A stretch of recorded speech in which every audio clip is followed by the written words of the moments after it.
எதுண்ணா ஹீரோவாக இருக்கும்போது மாசா வந்து எல்லாத்தையும் பண்ணிட்டே இருந்தீங்க. அதுக்கப்புறம் திடீர்னு கேரக்டரைஸ் இறங்க ஆரம்பிச்சிட்டீங்க. எங்க இறங்கினேன்னு சொல்லும்போது மாஸ்டர்ல இருந்து எல்லாமே தனி அது இறங்குனது இல்லை. அது பேர் முதல்ல வந்து இறங்குனது இல்லை. இறங்க கேரக்டரைஸ் போக ஆரம்பிச்சிட்டீங்க ஹீரோவா. கண்டிப்பா கிடையாது. அந்த அப்ரோச் இல்லைன்னு சொல்ல வரேன். நீங்க வில்லன் இல்லாம ஹீரோ இல்லை. 200 கோடி 1000 கோடிலாம் பார்க்கவே இல்லை. நான் உங்க வசூல் அண்ணன் நீங்க வாட சொல்லிடுறீங்க நினைச்சுக்கிறாங்கண்ணே. உண்மையா தரேன். எங்க பிரச்சனைலாம் நீங்க வந்து கேட்டீங்கன்னு வச்சுக்கோங்களேன். எனக்கு எவ்வளவு பேமெண்ட் பெண்டிங்கு கேட்காத காசுலாம் கணக்கு கேட்டீங்கன்னா நிஜமா ஆச்சரியமா இருக்கும். ஏஜ்ல பண்ணிட்டு எனக்கு போச்சு. இப்போ நான் வந்து வேணான்னு முடிவு எடுக்கிறேன். வர எல்லாருமே உங்களுக்கு பேரம்பேத்தி இருக்கான வரைக்கும் சொல்ல ஆரம்பிச்சிடறாங்க. டைரக்டர் விஜய் சேதுபதியை எப்போ பார்க்க போகிறோம்? நிஜமாக ரொம்ப ஆசை இருக்குது. உண்மையாக மாற்றுக்கத்தில் ஆசை இருக்குது. கொஞ்சம் பயம் இருக்குது. ஏன்னா அது சாதாரணமான வேலை இல்லை. இது ஒரு நாள் புரியும் போது நான் ட்ரை பண்ணி பார்த்துருக்கேன். ஆனால் ரொம்ப ஆசை இருக்குது. அந்த நாள் அந்த ஃப்ரேமுக்குள்ளே கதை சொல்ல தெரியும். அந்த அறிவு வரணும் சார். நீங்கள் சொன்ன போகிற கடைசி விவசாயம் இருக்குல்ல சார், ரொம்ப கஷ்டம் சார். அது ரொம்ப கஷ்டப்பட்டேன். அதை தொடர்றதுக்கு ரொம்ப கஷ்டப்பட்டேன். அதை நான் வந்து ஸ்பிரிச்சுவாலிட்டி வந்து அவ்வளோ சாதாரண விஷயம் நான் நினைக்கிறேன். நீங்கள் நடிகரான்னு உங்களை அப்சர்வ் பண்ணுறது செக் பண்ண போனோம்னா எஞ்சி போய் அந்த சுவிட்ச் போடுன்னு சொல்லுவாங்க. 10 பேர் முன்னாடி உட்காந்துருக்கும் எஞ்சி போய் சுவிட்ச் போடும்போது ரொம்ப கான்சியஸ் ஆகும். அதுவே நடிப்பு தான் சொல்லப்படுது. அந்த ஒரு விஷயம் நீ ஒரே விஷயம் ரம்னாக்கு ஓகே வேற கேள்வி அண்ணா அப்படி ஒன்றும் இல்லை தலைவா. இதுவே இன்னமும் சொல்ல தலைவா. எனக்கு எப்பயாரோட அந்த மக்கள் சில வந்து எடுத்துனா தலைவா ஆசைப்படுறேன். அன்பு முத்தங்கள் குறைச்சி வச்சு சொல்கிறாங்க. அன்பு முத்தங்கள் இல்லை. இப்போ ஏர்போர்ட்டில் கூட்டத்தினூரில் கேட்கும்போது கொஞ்சம் கூச்சமாக இருக்குது. அங்கே எல்லோரும் நிறைய பேர் போயிட்டுருக்காங்க. வேறு மொழி பேசுகிறாங்க. என்னடா அவன் எல்லாருமே கிஸ் வச்சுருந்தா நீங்கள் மாட்டாங்களா? ஒரே நிமிஷங்க. இவர் ரொம்ப நேரமாக ஒரு பெரிய மனுஷன் கேட்டே இருக்காப்புல சார். பதில் சொல்லிக்கிறேன். நீங்கள் கேளுங்க. உங்கள் கேள்விக்கு நான் முக்கியம்னு சொல்லி எவ்வளோ பாராட்டுறேன் என்கிட்ட. அப்போ உங்களை வந்து நான் எவ்வளோ முக்கியம்னு நினச்சி இந்த கேள்வி முக்கியம் இவர் பதில் சொல்லணும்னு நான் நினச்சேன்.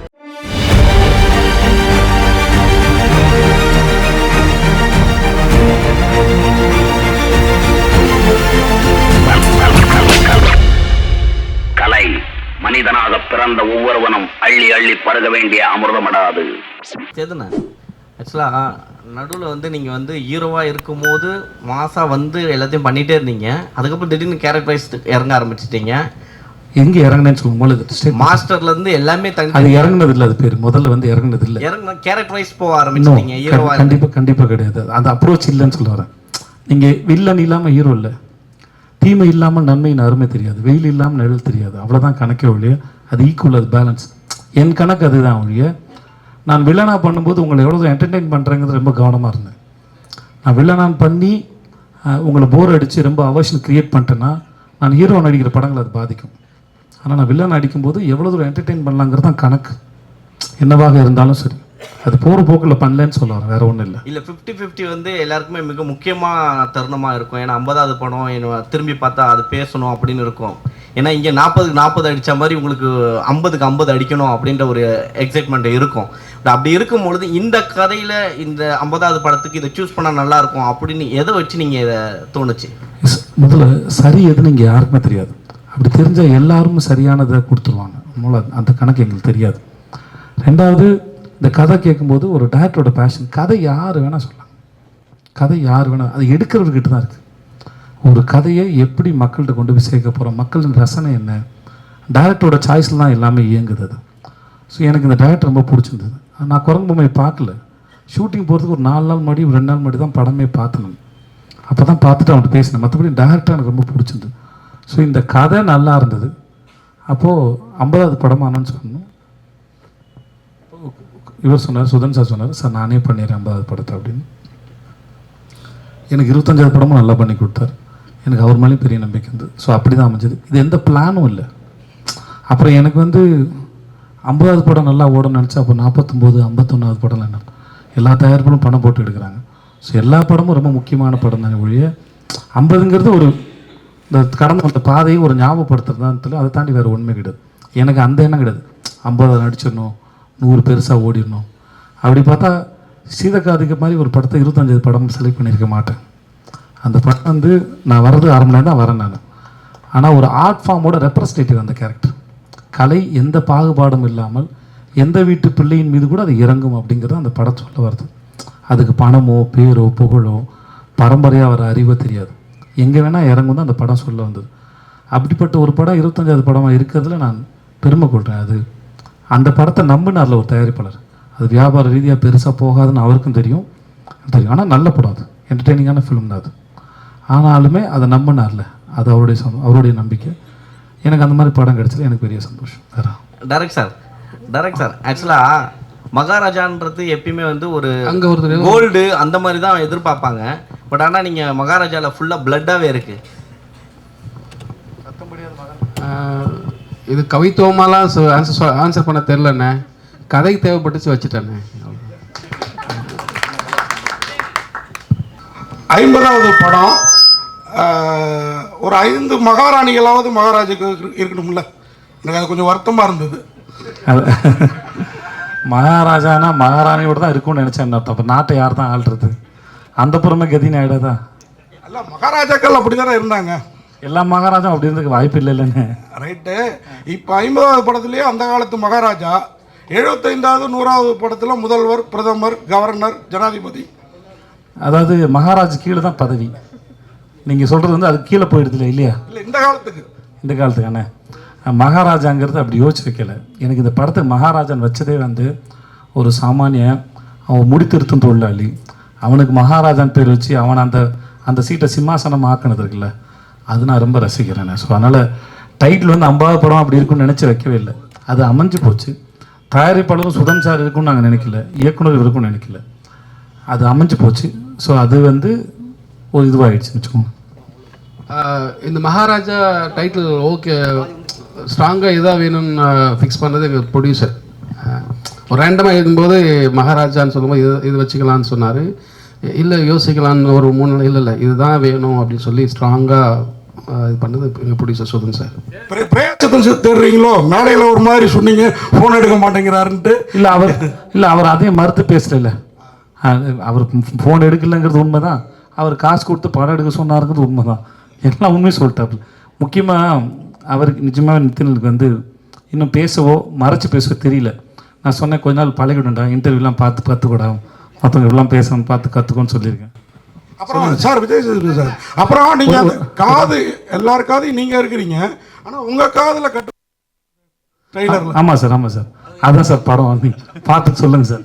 ஆனால் என்கிட்ட சொல்லுங்கள் சார், மக்கள்கிட்ட சொல்லாதீங்க சார் ப்ளீஸ். ஒரு நிமிஷம்.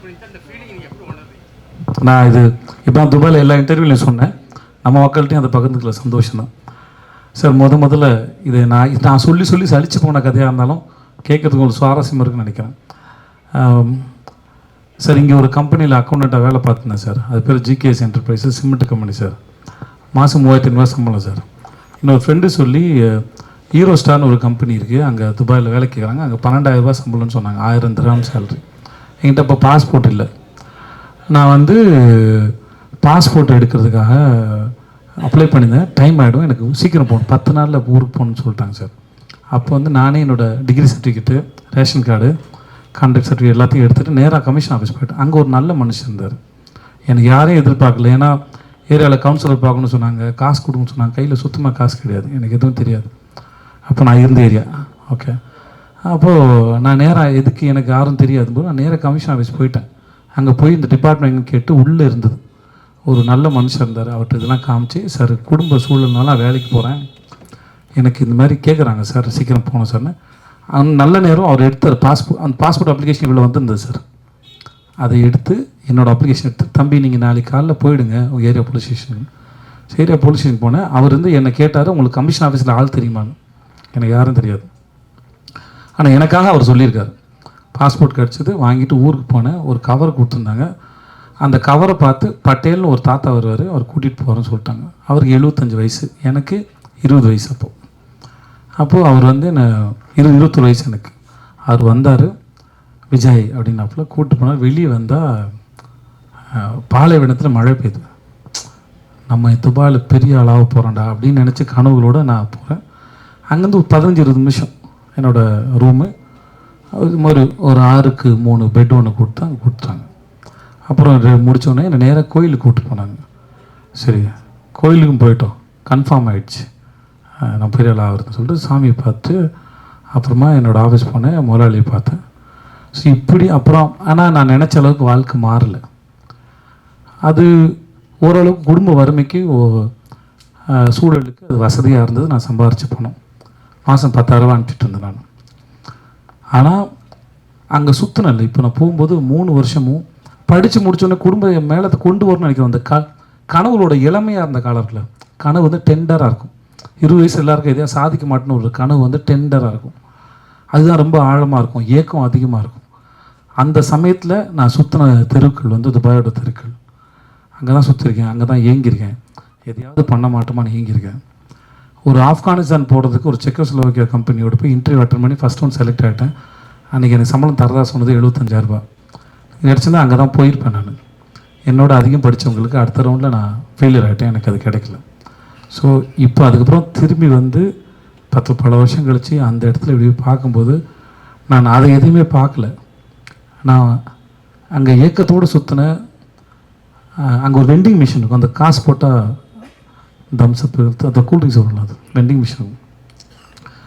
ஒரு கிராம் வச்சு இதை செலவு பண்ணலாமான்னு வேணாமான்னு யோசிச்சுட்ருக்கேன். ஏன்னா அங்கேருந்து என்ன மாதிரி பல பேரோட நிலைமை அதுதான். ஏன்னா காசு இஷ்டத்துக்கு செலவு பண்ணிங்கன்னா வீட்டுக்கு பணம் அனுப்ப முடியாது, கொண்டாட்டெல்லாம் முடியாது. அங்கே வியாழக்கிழமை ஆனால் எல்லோரும் ஒன்று கூடுவோம், ஒன்றா சமைச்சு பிரியாணி சமைச்சு சாப்பிட்டுட்டு அப்புறம் துணியெல்லாம் துவைச்சி காய போட்டுட்டு சாயந்தரம் ஆனால் அங்கே கிரிக்கு இருக்கும், அந்த ஊரை பரதுபாய் தேரதபம் இருக்கும். அங்கே போய் சும்மா கொஞ்சம் இருந்துட்டு திரும்பி முடியும். இவ்வளோ தான் இருக்கும். ரூமை சுத்தம் பண்ணுறதும் பாத்ரூம் கழுவுறதும் சமைக்கிறதும் இவ்வளோ தான் வாழ்க்கை. அது இதை தாண்டி கனவு காண கூட நேரம் இருக்காது. ஸோ அந்த ஞாபகங்கள் தான் வந்துட்டு இருந்த ஒழிய எனக்கு இது தெரியவே இல்லை. இந்த இடத்துல இருக்க பாரு, அப்போது அன்னைக்கு நான் ஏக்கத்தோடு சுற்றின அந்த நாள் வந்து எனக்கு சொல்லியிருக்கு, உனக்கு ஒரு நாள் பரிசு இருக்குடா இந்த இடத்துலன்னு. ஸோ ஒவ்வொரு நாள் பின்னாடி வேற ஒரு நாளோட சேர்ந்து ஒரு முடிச்சிருக்கு. ஒவ்வொரு விதைக்கு பின்னாடி ஒரு பெரிய மரம் இருக்குது, அதில் நிறைய பறவைகளுக்கு கூடு இருக்குங்கிறது தெரியாதுல்ல, அது அந்த விதைக்கு தெரியாது இல்லையா? அதை போல தான் ஒவ்வொரு நாளையும் நான் பார்க்குறேன், நான் நினைக்கிறேன். சொல்லுங்கண்ணே.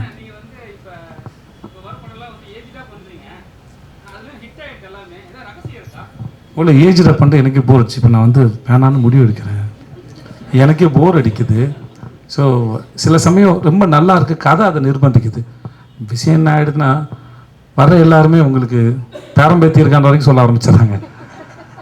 அப்புறம் அவங்களுக்கு புரிய வைக்க வேண்டியதாக இருக்குது. நானும் எதுக்கு அந்த கேட்டை ஓப்பன் ஆகி வச்சுருக்கேன்னா, சம்டைம்ஸ் ரொம்ப எக்ஸைட்டிங்காக இருந்துச்சுன்னா ஒரு சில கதைகள் வந்து இப்போ மகாராஜா வந்து நான் வர்றதுக்கு முன்னாடி இல்லைப்பா எனக்கு வேண்டாம், எனக்கு இல்லை ஒரு 16-17 வயசு பொண்ணு எனக்கு பொண்ணாக நடிக்கிற மாதிரி நான் நடிக்க வேணாம்னு சொல்லி வச்சுக்கோங்களேன், நான் இந்த கதையை மிஸ் பண்ணியிருப்பேன். ஸோ இந்த மாதிரி ஒரு அனுபவம் கிடைக்கும்போது அதை வந்து ஏன்னா இதுக்கு மாதிரி தான் மேரி கிறிஸ்மஸ் பண்ணேன், அதில் ஒரு 30 வயசு ஆள் தான் நான் அதில்.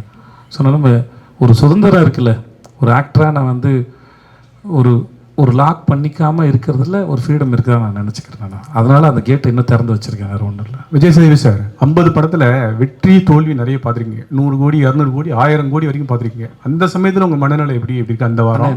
அதே மாதிரி தோல்வி 200 கோடி 1000 கோடிலாம் பார்க்கவே இல்லை நான். உங்கள் வசூல் அண்ணன் நீங்கள் வாட்ட சொல்லிடுறீங்க நினச்சிக்கிறாங்கண்ணே, உண்மையாக அண்ணன் எங்கள் பிரச்சனைலாம் நீங்கள் வந்து கேட்டிங்கன்னு வச்சுக்கோங்களேன், எனக்கு எவ்வளோ பேமெண்ட் பெண்டிங்கு என்னெல்லாம் நடந்ததுன்னு அது அதை சொன்னேன்னு வச்சுக்கோங்க. சொன்னது போடாத செக்கு கேட்காத காசுலாம் கணக்கு கேட்டிங்கன்னா நிஜமாக ஆச்சரியமாக இருக்கும். என்னதான் இருந்தாலும் படம் எடுக்க வராங்கல்ல, நம்புகிறாங்கல்ல, அதை மதிக்கிறேன். வருத்தமாக இருந்தாலும் ஒரு படம் எடுக்க வராங்கன்ற நம்பிக்கையில் தான் அது பண்ணுறோம். அவ்வளோதான். நீங்கள் என்ன கேட்டீங்க? வெற்றி தோல்வி அந்த மனநிலை எப்படி இருக்குது? வெற்றி வரும்போது அந்த வாரம் உங்கள் மனநிலை எப்படி இருக்குது? சில படங்கள் எதிர்பார்த்த அளவுக்கு போகலை, அந்த வாரம் மனநிலை ஏதாவது நீங்கள் காரணத்தை அனலைஸ் பண்ணி முடிச்சேன் நான், வேறு ஒன்றும் கிடையாது. இப்போ சில சமயம் வந்து முன்னாடி தெரிஞ்சிடும், வேறு காரணம் வேறு. ஒருத்தரால் படம் உருவாச்சுன்னா ஒருத்தர் தவறுது. ஒரு படம் பண்ணுறதுக்கு நிறைய பேர் தேவைப்படுறாங்க, தன் சூழல் தேவைப்படுது. அனலைஸ் பண்ணி பார்த்துட்டு அடுத்த முறை தப்பு பண்ணக்கூடாது அப்படின்னு மட்டும் நினச்சிக்கிறோம், அவ்வளோதான் இருக்க வழியா, மற்றபடி இல்லை. சரியாக இருந்தாலும் ஏன் இது நடந்ததுன்னு தெரிஞ்சுக்கிறதும், சரியில் இருந்த தவறு. இப்போ 96 வந்து பெரிய ஹிட் ஆச்சு. அன்றைக்கி நைட்டு வந்து பிரேம் சார் நான் ஃபோன் பண்ணேன், எல்லோரும் என்னை பாராட்டினாங்க. ஆனால் 11 மணி இருக்கு நான் பேசினேன். சார் நான் எங்கெல்லாம் கேரக்டர் விட்டு வெளியே போகணும் நீங்கள் நினைக்கிறீங்க சார்? அவரும் ஒரு 5 இடம் சொன்னார். அது தெரிஞ்சுக்கிறது தான். அது ஒன்று வெற்றி அடைஞ்ச உடனே அது எல்லாம் சரி அப்படின்னு நான் நம்புறது இல்லை. ஜென்ரலாக அது நல்லதும் இல்லை. வெற்றியும் தோல்வியும் காரணத்தை ஆராய்ந்து பார்ப்பது சிறப்பதுன்னு நான் நினைக்கிறேன். ஸோ அவ்வளோதான், வேறு ஒன்றும் இல்லை சார். புதுப்பேட்டையில் தொடங்கி மகாராஜா 50 படங்கள் முடிச்சிட்டிங்க. தயாரிப்பாளர், ஸ்கிரிப்ட் ரைட்டர், டிஸ்ட்ரிபியூட்டர் எல்லாமே பண்ணிட்டீங்க. நான் டிஸ்ட்ரிபியூஷன் பண்ணல சார்.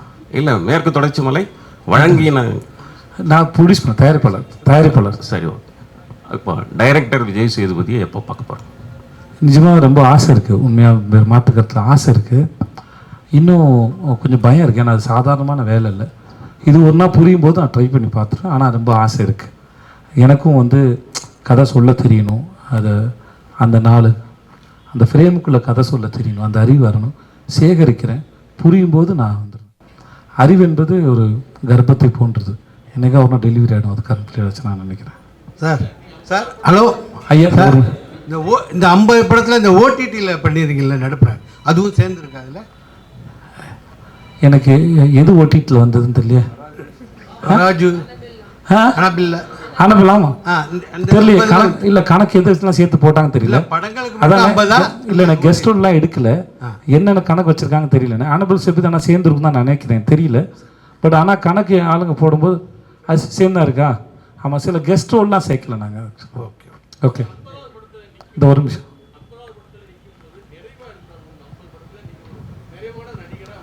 சார் நிறைவு அடையலை சார். நிறைவு அடைஞ்சிட்டா அது முடிஞ்சு போச்சுன்னு அர்த்தம் சார். அது ஸ்டேட்மெண்ட்டுக்காக சொல்லலை சார். இன்னமும் ஒரு முறையும் கேமராமேன் நிற்கும்போது நிறைய கேள்வி நமக்கே இருக்குது சார். அது சில சமயம் படம் நடித்து முடிச்சதுக்கப்புறம் இப்போ நம்ம டிஜிட்டல் இருக்கிறதுனால சார் ஃபிலிம் இல்லை சார். அதனால் வந்து சில சமயம் வேறு ஆங்கிள் அப்ரோச் பண்ணலாம், கேட்கலாம் முடியுது. ஒரு பர்ஸ்பெக்டில் ஒரு சீன் அப்ரோச் பண்ணி முடிச்சுட்டு இதுக்கு வேறு ஒரு ஆங்கிள் தோணுது, அதையும் ட்ரை பண்ணி பார்த்துலாமான்னு தோணுது. போஸ்ட்டில் வச்சுக்கலாம். மேரி கிறிஸ்மஸ் எனக்கு அந்த மாதிரி நிறைய அனுபவம் இருந்தது. நான் ஸ்ரீராம் சாரோட நடிக்கும்போது ஒரு 4-5 சீனுக்கு ஒரு 2-3 வேரியேஷன்ஸில் நடித்தோம் நாங்கள். ஸ்ரீராம் சார் எப்படின்னா அவர் ரொம்ப ஓப்பனாக இருப்பார். அதனால் விஜய் எனக்கு நீங்கள் பண்ணிவிடுங்க, இது நல்லாயிருக்கு, அதையும் பண்ணிவிடுங்க, நல்லாயிருக்கு, நான் எடிட்டிங் டிசைட் பண்ணிக்கிறேன்னு சொல்லுவார் அவர். ஸோ அந்த மாதிரிலாம் நிறையா இதெல்லாம் கிடைக்கும். ஸோ எவ்வளோ கலை என்பது அதான், எவ்வளோ தேடினாலும் எவ்வளோ தோணினாலும் அது அது அமிர்தம், அது வந்துக்கிட்டே தான் இருக்கும். அது வந்து குறையாது. ஸோ அதனால் அந்த எக்ஸ்பீரியன்ஸ் தான் சார் ரொம்ப அழகு. ஒரு ஸ்டேஜுக்கு மேலே தன்னிறைவு அடைதல் இல்லைன்னு நினைக்கிறேன் ஆர்ட் ஃபார்ம் பொறுத்த வரைக்கும். அதை நீங்கள் எக்ஸ்பீரியன்ஸ் மட்டும் தான் உங்களை வந்து என்ஹான்ஸ் பண்ணும், இல்லை என்கரேஜ் பண்ணும், இல்லை அதை வாழ்கிறத சுவையை வந்து ரசிக்க வைக்கும் நான் நினைக்கிறேன். விஜய் சேவி சார், நீங்கள் நடித்த 50 படத்தில் தனிப்பட்ட முறையில் பிடிச்சிங்கன்னா கடைசி விவசாயி, எனக்கு ஆண்டவன் கட்டளை, சூப்பர் டீலக்ஸ், அந்த மாதிரி நீங்கள் ரொம்ப ரசித்து பண்ண படம் என்ன படம்? ரொம்ப கஷ்டப்பட்டு மன ரீதியாக உடல் ரீதியாக பண்ண படம் என்ன படம்? நீங்கள் சொன்ன படம் கடைசி விவசாயம் இருக்குல்ல சார், ரொம்ப கஷ்டம் சார். அது ஸ்பிரிச்சுவல் வந்து உணர்றது இல்லையா சார், அதுக்கு பெரும் காலம் எடுக்கும். அது ரொம்ப கஷ்டப்பட்டேன், அதை தொடர்றதுக்கு ரொம்ப கஷ்டப்பட்டேன். அதை நான் வந்து ஸ்பிரிச்சுவாலிட்டி வந்து அவ்வளோ சாதாரண விஷயம் நான் நினைக்கிறேன். நான் எல்லாத்தையும் சரண்டர் பண்ணி அப்படியே ஏற்றுக்கிற ஒரு தன்மை வரணும். அது எனக்கு இன்னும் வாழ்க்கையில் வரல. ஆனால் அது பெர்ஃபார்ம் பண்ணும்போது அது ஃபேக்காக பண்ணிடக்கூடாது, ரொம்ப மெனக்கேட்டேன். ஓரளவு நான் தொட்டான்னு நினைக்கிறேன். அது பண்ணும்போது எனக்கு எப்படின்னா, அங்கே மக்கள் வந்து என்னை நம்பினாங்க. நான் விபூதி இங்கே வச்சுருந்தேன், அந்த சுருக்கு பையிலேருந்து அடிச்சுன்னா கையில் விபூதி வந்துடும், உள்ளே கை விடுது, இப்படி அடித்தாலே வந்துடும். வரிசையில் நின்று என்ன வர வேணும்னு கேட்பேன். மழை பெய்யும், காடு நல்லா இருக்கும் போங்க, அடுத்து என் புள்ள நல்லா படிக்கும், புள்ள நல்லா படிக்கும் போ, அப்படின்னு எல்லாரும் விபூதி பூசிருக்கேன். நான் அது நான் வந்து மனசார தான் நான் அதை செஞ்சேன். நான் அந்த கதாபாத்திரம் ரொம்ப ரசித்தேன். நான் எழுதுனது மணிகண்டன் கேட்டு எப்படி தலைவர் இதை எழுதுனீங்க அப்படின்னு. ஸோ அது ரொம்ப கஷ்டமானது. சூப்பர் டீலர்ஸும் சாதாரணமான விஷயம் இல்லை. அது குமாரராஜான்னு ஒரு மாபெரும் அந்த டைரக்டர் இல்லாட்டி அந்த மாதிரி கதையை வேறு யாரும் நம்பி நான் போயிருப்பேனான்னு கூட எனக்கு தெரியாது. ஏன்னா அந்த படம் நான் என்னை நம்பி போகவே இல்லை. பாலகுமார் ரொம்ப கஷ்டப்பட்டிருக்கேன். நிறைய படம் இருக்குது. அது சில சமயம் உங்களுக்கு படமாக தெரியாது, சில சீனில் போய் நிற்கும்போது எம்டி ஆகிடும். ஒரு இரவி பண்ணும்போது காத்திட்டு நான் கேட்டிருக்கேன். ஒரு சீன் பாபி அடித்து கொள்கிற சீன் ஒன்று இருக்கும். அன்றைக்கி எனக்கு வாழ்க்கையிலையும் பிரச்சனை இல்லை, ஒன்றுமே இல்லை. ஆனால் நடிக்க வரல, அன்றைக்கி நடிக்க வரல. நான் சொன்னேன், தலைவா நடிக்க என்னன்னு தெரியல, வரல தலைவா, மைண்டில் ஒன்றுமே இல்லை தலைவா, வீட்டில் சண்டை இல்லை, எந்த பிரச்சனையும் இல்லை தலைவா, கடன் தொல்லை இல்லை, ஆனால் ஏன் தெரியல தலைவா, மைண்ட் ரொம்ப எம்டியாக இருக்குது, இன்றைக்கி ஒரு நாள் மட்டும் என்னை பொறுத்துக்கிட்டு எதாவது காப்பாற்றுங்கன்னு. அன்றைக்கி வேறு சீன் எடுத்தார், அந்த சீன் எல்லாம் நடிக்க முடியல. ஸோ இந்த மாதிரி ஒரு படம்னு இல்லை, ஒரு கேரக்டர்னு இல்லை, சில சமயம் ரொம்ப சாதாரணமான விஷயம். கூத்துப்பாட்டில் முதல்ல போகும்போது நீங்கள் நடிகரான்னு உங்களை அப்சர்வ் பண்ணுற செக் பண்ணுவாங்கன்னா எஞ்சி போய் அந்த சுவிட்சு போடுங்கன்னு சொல்லுவாங்க. சாதாரணமாக சுவிட்சு போட்டு போயிடும்ல, 10 பேர் முன்னாடி உட்காந்துக்கும் எஞ்சி போய் சுவிட்சு போடும்போது ரொம்ப கான்சியஸ் ஆகிடும். அதுவே நடிப்பு தான் சொல்லப்படுது. ஸோ நடிப்புங்கிறது மிக அற்புதமான காட்சியோ கஷ்டமான காட்சியோ அழுது நடிக்கிறதோ இல்லை, எல்லாமே அதுக்குள்ளே பொருந்தும், அந்த நிலையில் உட்கார தான் பொருந்தும். ஸோ அப்படி எல்லாத்தையும் சாதாரணமாக எடுத்துக்க முடியல. இப்போ இந்த படத்துலேயே சில காட்சிகள்லாம் இருக்குது, நான் ரொம்ப கஷ்டப்பட்டேன். இப்போ நீங்கள் கல் தூக்கி போடுறது பார்த்தீங்களா, ஒரு கடைசியில் ஒன்று பார்த்தீங்களா, அதில் நீங்கள் படம் பார்க்கவும் தெரியும், அவ்வளோ எக்ஸ்பிரஷன்ஸ், அதில் அவ்வளோ கணக்கு இருக்குது. நீங்கள் கதை பார்த்துட்டு வரும்போது அந்த இடத்துல உங்களுக்கு அத்தனை சேர்ந்து வந்துடணும், நான் அதை தொட்டுடணும் உங்களுக்கு. நான் அதை கொடுக்கலன்னா அந்த இடத்துல நான் உங்களை நான் என்ன முதல்ல ஏமாற்றிக்கிறேன்னு அர்த்தம். ஸோ அதனால் இப்படி எல்லாத்துக்கும் ஒரு கணக்கு இருக்குன்னு சொல்லுவார், வேறு ஒன்றும் இல்லை. விஜயனா இங்கே ஹாய்ண்ணா.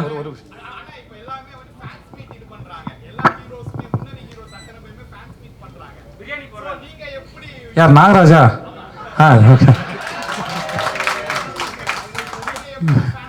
ஏண்டா இவ்வளோ ட்ரெய்லர் போட்டு இவ்வளோ பேசியிருக்காங்க தம்பி. நான் முன்னாடியே பண்ணிகிட்டு இருந்துட்டேன்.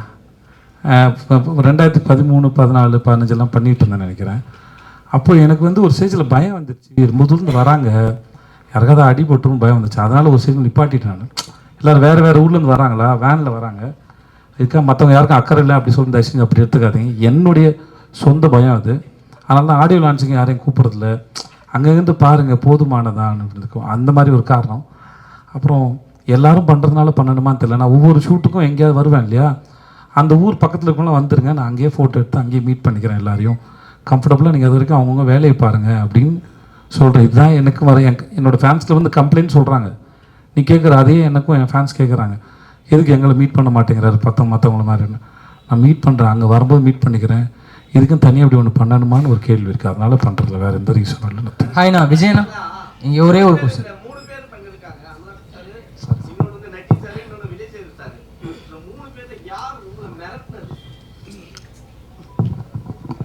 இவர்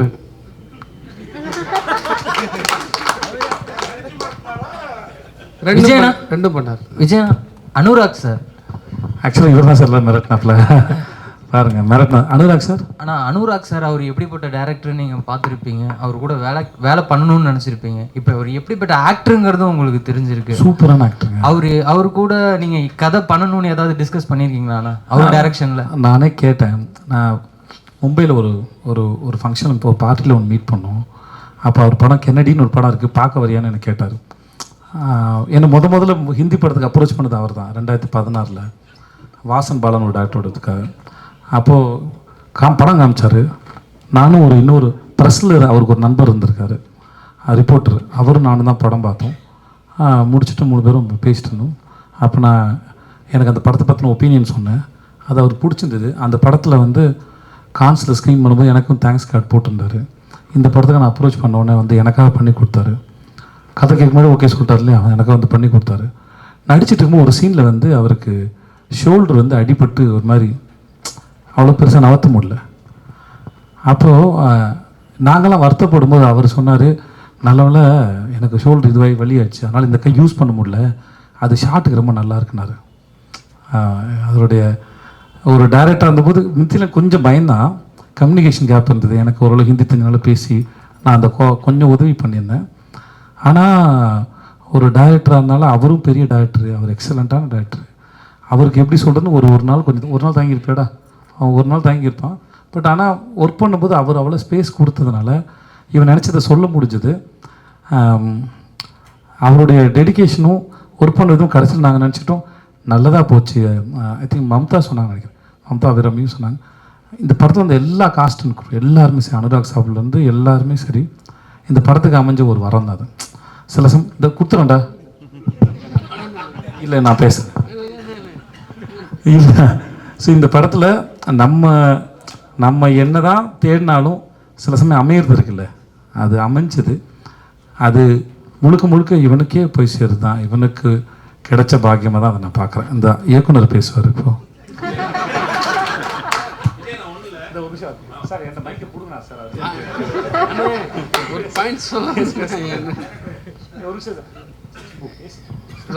அனுராக் சார் வந்து ஒரு சீனில் படியில் விழணும். அவர் பாடி வந்து ரொம்ப ஃபேட்டாக இருக்கும். நமக்கு அது ரொம்ப சார் நீங்கள் லைட்டாக விடுற மாதிரி பண்ணிக்கோங்க, டூப் வச்சு மேட்ச் பண்ணிக்கலாம் அப்படின்னு சொல்லியிருந்தேன். நமக்கு அது தெரியல, ரொம்ப பிடிச்ச மனுஷனால ஒரு மாதிரி ஒட்டிக்கிட்டு குழந்த மாதிரி ஒட்டிக்கிட்டு அவர் பார்த்துட்டு ஏதோ பண்ணிகிட்டு இருந்தேன். கேமரா சரி சும்மா படுங்க சார், சும்மா ஒரு கியூ மட்டும் கொடுங்க அப்படின்னா டப்புன்னு விழுந்து போண்டிட்டாரு. அது கேமரா தெரியாது, நான் பாட்டு உள்ளே போயிட்டேன். அவர் பிடிச்சி திட்டாரு, அறிவு நீ டைரக்டர் அது என்னது அப்படின்னு சொல்லி திட்டிட்டு அப்புறம் கூப்பிட்டு வச்சு பாடம் எடுத்தார். இப்படி இருக்கணும், நீ பயப்படக்கூடாது, யார் என்ன இருந்தாலும் அப்படின்னு சொல்லி கிட்டத்தட்ட அதுக்கடுத்து ஒரு லென்த்தாக உருண்டிட்டு வரணும். காய் அண்ணா சொன்ன மாதிரி கை உடஞ்சி போச்சு. கொஞ்சம் இதில் மட்டும் வாங்க சார், நீ நடந்து வந்துடலான்னா அது இல்லை, நீ உனக்கு என்ன தேவையை எடுத்துக்கலாம் சொல்லிட்டு வந்துட்டே வந்துட்டுருக்காரு. தவந்து வந்துட்டே இருந்தார். அது ஒரு இதுவாக இருந்தது. நம்ம பெருசாக பார்த்த ஒரு ஆள் வந்து என்னடா இப்படி இது பண்ணுறாரா அப்படின்னு ஒரு அந்த அந்த எமோஷனை எப்படி எனக்கு சொல்ல தெரியல. ஏதாவது ஒரு விஷயம்னா தப்பானா அண்ணன் என்ன சொல்லி அண்ணன்கிட்ட வச்சுருப்பேன். அண்ணன் இல்லாத சீனில் ரொம்ப கஷ்டப்பட்டேன். ஒரு நிறைய இடங்கள் வந்து கூட வந்து உதவி பண்ணிகிட்டே இருந்தார். ரொம்ப நன்றி. விஜய் சேதுபதி, 2 கொஸ்டின் உங்கள்கிட்ட. ஆக்சுவலி ஃபாரின்ல போய் வேலை பார்க்குறவங்களுக்கு தான் சொந்த மண்ணோட அருமை தெரியும் அப்படின்னு சொல்லுவாங்க. அது மாதிரி நீங்கள் அதர் லாங்குவேஜில் போய் நிறைய மூவிஸ் பண்ண ஆரம்பிச்சிட்டிங்க. ஸோ நீங்கள் தமிழ் சினிமாவோட அருமையை அங்கேருந்து பார்க்கும்போது என்னென்ன விஷயங்கள் ஹைலைட்டாக தெரிஞ்சுது, எந்தெந்த விஷயங்கள்லாம் உங்களுக்கு வந்து சார் தமிழ் சினிமாவில் இதெல்லாம் இருக்குது அப்படிங்கிற மாதிரி நீங்கள் சொல்லலாம்? முதல்ல எனக்கு இன்னமும் அந்த அளவுக்கு சென்ஸ் வரல. ஏன் சொல்கிறேன்னா, இன்னமும் அந்த மொழியும் கலாச்சாரம் முழுசாக புரியல. இன்னும் நாங்கள் கன்வின்சிங்காக நடிக்கிறான்னு கூட எனக்கு தெரியல. ஆனால் மக்கள் என்னை ஏற்றுக்கிறாங்க. அவங்க மக்கள் செல்வன்னு சொல்லும்போது நல்லா இருக்கு கேட்குறதுக்கு. நம்ம ஆளுங்கள் புரிந்து தமிழ் பேசுகிறோம், நமக்கெல்லாம் புரியும் போது என் மொழி தெரியாதவங்க கூட என்னை அப்படி சொல்லி அட்ரஸ் பண்ணும்போது கேட்குறது நல்லாயிருக்கு. பட் எனக்கு என்னென்னா, இன்னும் நான் அதை பண்ணுறதே கன்வின்சிங்காக பண்ணல. அது ஒரு நாள் பண்ணதுக்கப்புறம் தெரியும். மற்றபடி இது உலகத்தில் எங்கே போனாலும் ஒன்று தான். கதை சொல்லப்படுது, கதாபாத்திரம் வழியாக சொல்லப்படுது. அது அந்த இடத்துல அந்த மண்ணில் வாழ்கிற மக்களுடைய உணர்வுகளை பதிவு பண்ணுது. இட்ஸ் டாக்குமெண்டேஷன் நான் நினைக்கிறேன். மற்றபடி எனக்கு எந்த இன்னொரு கொஸ்டின். ஆக்சுவலி வந்து 50th மூவி அப்படின்னா நீங்கள் கடந்து போகிறேன் அப்படின்னு நீங்கள் சொன்னீங்க. ஆனாலும் மோஸ்ட்லி ஹீரோஸ் என்ன பண்ணுவாங்க அப்படின்னா கமர்ஷியலாக, கலர்ஃபுல்லாக, ஒரு மாதிரி ஃபன்னாக, ஈவன் போஸ்டர்லாம் ரிலீஸ் ஆச்சு அப்படின்னாக்கா அவ்வளோ வந்து ஒரு ஸ்டைலிஷாக இருக்கும். பட் ஏன் நீங்கள் வந்து இந்த 50வது படம் மகாராஜாவாக இருக்கணும்னு நினச்சிங்க? ஈவன் நீங்கள் நினச்சிருந்தா கூட இது 51 மாற்றிருக்கலாம். என்ன ஒரு ஆக்டராக ஒரு எந்த பாயிண்ட் ஆஃப் வியூவில் இது 50வது படம்? நீங்கள் 50வது படம்னு உங்கள் மனசில் நிற்கணும், உங்களுக்கு பிடிக்கணும், உங்களை இம்ப்ரெஸ் பண்ணணும்னு நான் நினச்சேன். ஸோ அதுக்கு இந்த கதை சரியாக இருந்தது. நான் மனசில் ஒரு விஷயத்தை வச்சுக்கிட்டு அதுக்கு தேடினா செட் ஆகுமான்னு எனக்கு தெரியல. ஏன்னா அது பெர்ஃபெக்டாக உனக்கு கிடைக்குமா தெரியாது.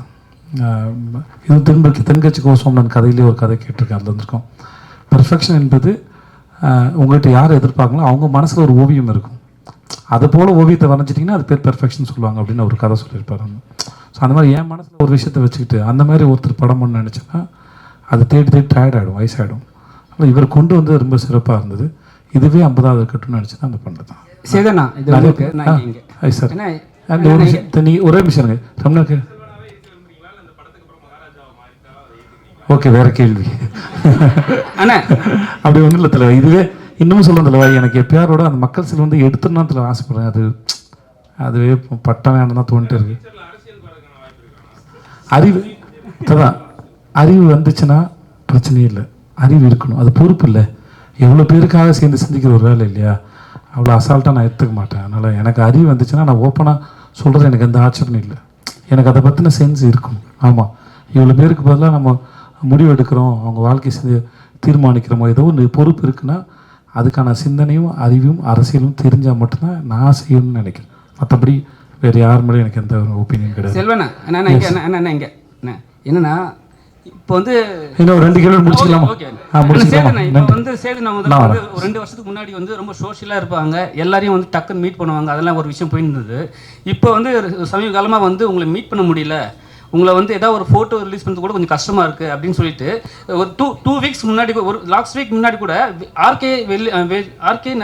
ஆர்கே வெள்ளி மேகம் ஒரு படத்தோட டைரக்டர் அவர் வந்து 4 படம் மலையாளத்தில் பண்ணியிருக்காரு.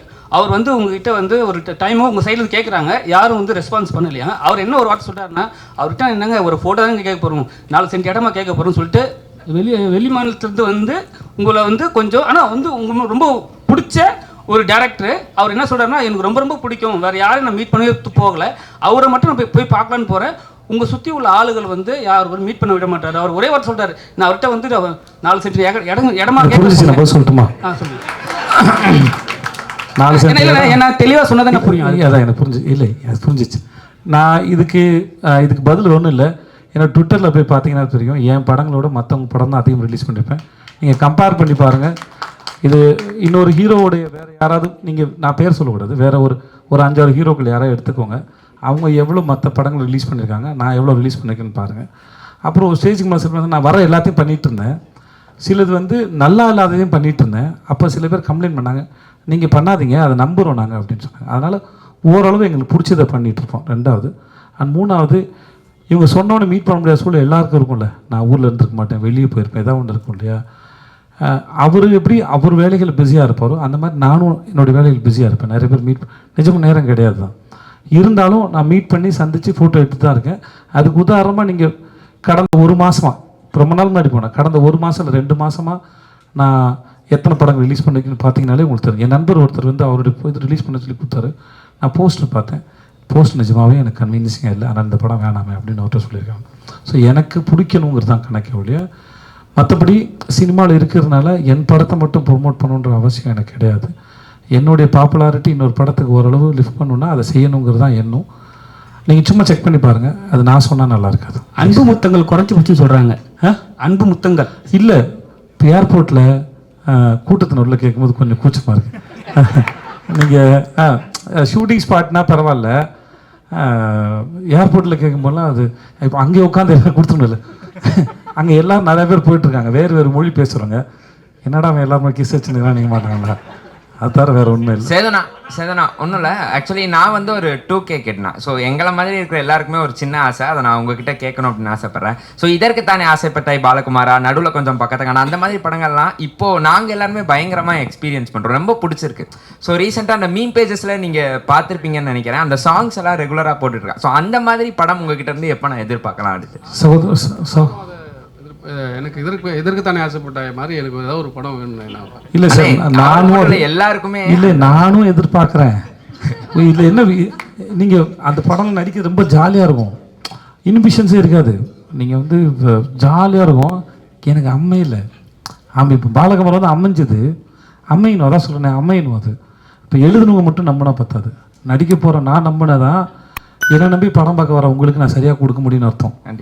அப்போ அதே மாதிரி ஒன்று எழுதிட்டு வந்து அது நடக்காது, அது ஒரு மூடு, வேற ஒரு மூட்லேயும் அதை கொடுக்கணும். சரி சார், 2 வச்சுக்கலாம். அடுத்து ஆனால் அந்த படம் பார்க்குறப்போ என் வயசு 15, அப்போ நீங்கள் சொன்னது எதுவுமே புரியலை, ஆனால் இப்போ எல்லாமே புரியுதுங்கிறத மட்டும் பதிவு பண்ணிக்கிறேன். Okay, thank you. ஒரு நிமிஷம் இருங்க சார்.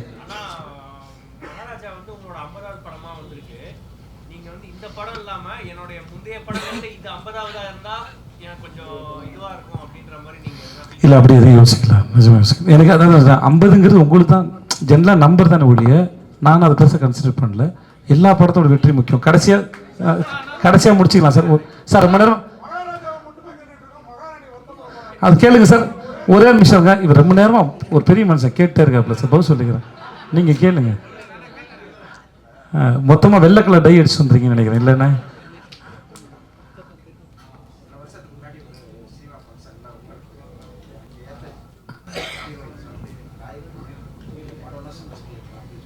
அப்படி சொல்லிக்க வாய்ப்பு இல்லை.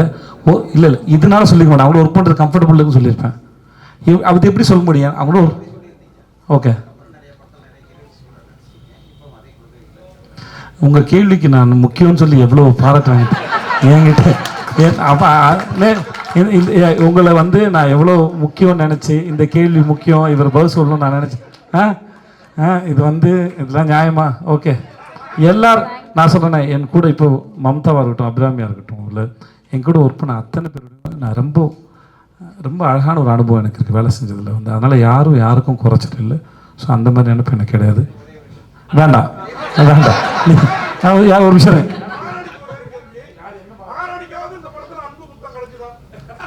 சார், அது கரெக்டு. இதுக்கு வந்து இல்லை, நீங்கள் படம் பாருங்கள் தெரியும், மகாராணி யார் இந்த படத்தில் உங்களுக்கு.